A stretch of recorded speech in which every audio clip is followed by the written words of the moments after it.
കോഴിക്കോട് പന്തീരങ്കാവ് ഗാർഹിക പീഡന കേസ് പരാതിക്കാരുടെ പുതിയ വെളിപ്പെടുത്തലോടെ സജീവ ചർച്ചയായിരിക്കുകയാണ്. വിവാഹം കഴിഞ്ഞ ദിവസങ്ങൾക്കുള്ളിൽ ഭർത്താവ് രാഹുൽ പി ഗോപാൽ ക്രൂരമായി മർദ്ദിച്ചെന്നായിരുന്നു യുവതിയുടെ പരാതി. ഇപ്പോൾ രാഹുലിന് അനുകൂലമായി പെൺകുട്ടി മൊഴി മാറ്റിയത് കുടുംബത്തിന് പോലും ഉൾക്കൊള്ളാൻ കഴിഞ്ഞിട്ടില്ല. പന്തീരങ്കാവ് കേസിൽ ഇതുവരെ സംഭവിച്ചത് എന്തൊക്കെയാണ് നോക്കാം.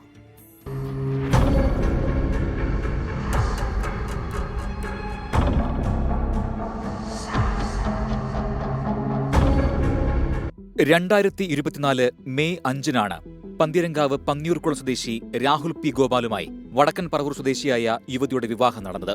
7-ാം നാൾ മെയ് 12 അടുക്കള കാള ചടങ്ങിലാണ് യുവതിക്ക് ക്രൂരമർദ്ദനമേറ്റെന്ന വിവരം കുടുംബം മനസ്സിലാക്കിയത്. സ്ത്രീധനം ആവശ്യപ്പെട്ട് പീഡിപ്പിച്ചു എന്നടക്കം പെൺകുട്ടി പരാതി ഉന്നയിച്ചിരുന്നു. കൈമുഷ്ടി വെച്ചിട്ട് എൻ്റെ തലയുടെ ഇവിടെ സൈഡിൽ ഇടിച്ചു, പിന്നെ ബാക്കിലിടിച്ചു, പിന്നെ നെറ്റിയുടെ ഇവിടെ ആ മുഷ്ടി വെച്ചിട്ട് തന്നെ ഇടിച്ചു, പിന്നെ ചാർജറിൻ്റെ കേബിൾ വെച്ചിട്ട് കഴുത്ത് മുറുക്കി കൊല്ലാൻ നോക്കിയായിരുന്നു എന്നെ. പിന്നെ കുരിശ് നിർത്തിയിട്ട് പുറത്ത് ഇടിച്ചായിരുന്നു. സംഭവത്തിൽ കേസ് രജിസ്റ്റർ ചെയ്യുന്നതിൽ പന്തീരങ്കാവ് പോലീസ് വീഴ്ച വരുത്തിയെന്നാരോപിച്ച് കുടുംബം മുഖ്യമന്ത്രിക്ക് പരാതി നൽകി. May 16 Pantheerankavu station house officer Sarin AS suspend ചെയ്തു. രാഹുൽ പി ഗോപാലിനെ 1-ാം പ്രതിയാക്കിയും രാഹുലിന്റെ അമ്മ PT ഉഷാകുമാരി, സഹോദരി കാർത്തിക എന്നിവരെ 2-3 പ്രതികളാക്കിയും കേസെടുത്തു.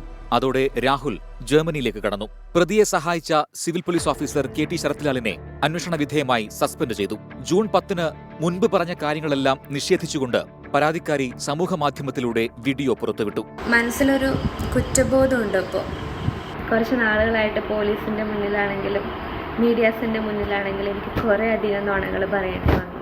എന്നെ അത്രയും ഇഷ്ടപ്പെട്ട, എന്നെ അത്രയും സ്നേഹിച്ച, എന്നെ അത്രയും നല്ല രീതിയിൽ ട്രീറ്റ് ചെയ്ത എൻ്റെ ഹസ്ബൻഡ് രാഹുലേട്ടനെ കുറിച്ച് ഞാൻ അത്രയും മോശം വന്നിട്ട് മീഡിയാസിന് മുന്നിൽ വന്ന് പറഞ്ഞപ്പോൾ എനിക്ക് അത്രയും റിഗ്രറ്റ് ചെയ്യുന്നുണ്ട്.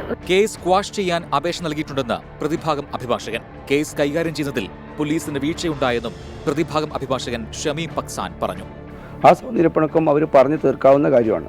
അത്തരത്തിലൊരു സൗന്ദര്യപ്പിണക്കത്തിൻ്റെ വിഷയത്തിൽ ഇത്തരത്തിലും വളരെ വലിയ രീതിയിലേക്ക് ഈ കേസിനെ കൊണ്ടുപോകേണ്ട ആവശ്യം പോലീസിനില്ലായിരുന്നു. കേസ് കാര്യങ്ങളിൽ ഒരു പരാതിയും ഇല്ല എന്നാണ് പെൺകുട്ടിയുടെ വിഷയം. അതുതന്നെ കഴിഞ്ഞ ദിവസം സ്റ്റേറ്റ്മെന്റ് കൊടുത്തിട്ടുള്ളത്. യുവതി മൊഴി മാറ്റിയത് സമ്മർദ്ദത്തെ തുടർന്നാണെന്ന് പെൺകുട്ടിയുടെ പിതാവ് ആവർത്തിക്കുന്നു. മകൾ ഭർത്തൃ വീട്ടുകാരുടെ കസ്റ്റഡിയിൽ ആണെന്നും ആരോപണം. ഞങ്ങളെ പോലും സമ്മർദ്ദത്തിലാക്കി. അവളങ്ങനെ പറഞ്ഞത് ശരിക്കും സമ്മർദ്ദത്തിന് പടിഞ്ഞു. വാർത്താ മാധ്യമങ്ങളിലൂടെ അവർക്ക് ഈ വിവരം കിട്ടിയിട്ടുണ്ടല്ലോ, ഇങ്ങനെ പരാതി കൊടുത്തതും ഞാൻ പറഞ്ഞതും ഒക്കെ. അതിനെ മറികടക്കാൻ വേണ്ടി പറഞ്ഞതാണ്, അത്രേ ഉള്ളൂ. അപ്പോഴും അവരുടെ കസ്റ്റഡിയിൽ നിന്ന് അവർ പറയിപ്പിക്കുന്നതാണെന്നാണ് ഞാൻ വിചാരിക്കുന്നത്. ഈ 12-ാം തീയതി അടുക്കള കാണാൻ അവിടെ ചെന്നിരുന്നല്ലോ. അപ്പം ഞങ്ങൾ ഇവളെ കണ്ടതിൻ്റെ അടിസ്ഥാനത്തിലും ഇവള് പറഞ്ഞതിൻ്റെ അടിസ്ഥാനത്തിലുമാണ് ഞങ്ങൾ പരാതി കൊടുത്തിരിക്കുന്നത്. പെൺകുട്ടിയെ കാണാനില്ലെന്ന കുടുംബത്തിന്റെ പരാതി വടക്കേക്കര പോലീസ് കഴക്കൂട്ടം പോലീസിന് കൈമാറി. തിരുവനന്തപുരത്തെ ജോലി സ്ഥലത്ത് നിന്നും യുവതിയെ കാണാതായെന്നാണ് പരാതി. തുടർന്ന് തന്നെ ആരും തട്ടിക്കൊണ്ടുപോയിട്ടില്ല എന്ന് പറയുന്ന 2-ാമത്തെ വീഡിയോയും പെൺകുട്ടി സോഷ്യൽ മീഡിയയിൽ പോസ്റ്റ് ചെയ്തു. ഞാൻ സേഫാണ്, എന്നെ ആരും തട്ടിക്കൊണ്ടൊന്നും പോയിട്ടൊന്നുമില്ല, ആരുടെയും ഭീഷണി പ്രകാരമൊന്നുമില്ല ഞാൻ അങ്ങനെ ഒരു വീഡിയോ റിലീസ് ചെയ്തത്. എൻ്റെ സ്വന്തം ഇഷ്ടപ്രകാരം തന്നെയാണ്. ഒരു സമാധാനം കിട്ടുന്നില്ല. മൊത്തത്തിലൊരു പ്രഷർ കാരണം എനിക്ക് എല്ലാവരിൽ നിന്നും കുറച്ച് ദിവസത്തേക്കൊന്ന് മാറി നിൽക്കാൻ തോന്നി. പെൺകുട്ടിയുടെ ശരീരത്തിലുണ്ടായ പരിക്കുകളടക്കം ഡോക്ടേഴ്സ് പരിശോധിച്ച് റിപ്പോർട്ട് നൽകിയിട്ടുണ്ട് എന്നും രഹസ്യമൊഴിയിൽ പെൺകുട്ടി പറഞ്ഞ കാര്യങ്ങൾ നിലനിൽക്കുമെന്നും അന്വേഷണ സംഘം വ്യക്തമാക്കി. വെളിപ്പെടുത്തലുകൾ അവഗണിച്ച് രാഹുൽ പി ഗോപാൽ, ഉഷാകുമാരി, കാർത്തിക, ഡ്രൈവർ രാജേഷ്, പോലീസുകാരൻ KT ശരത്ലാൽ എന്നിവരെ പ്രതികളാക്കി കുറ്റപത്രം സമർപ്പിക്കാനാണ് പോലീസിന്റെ നീക്കം. Research desk 24.